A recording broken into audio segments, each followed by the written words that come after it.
Hey guys, it's Thursday, May 28th. You are almost done with ninth grade. Um, what you need to do today is continue typing your rough drafts. They're going to be due tomorrow at midnight.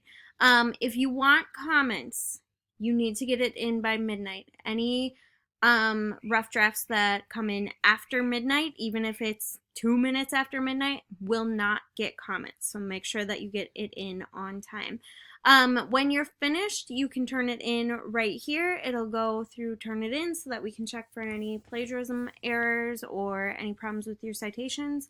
And make sure that we get those caught before your final paper is due on June 4th.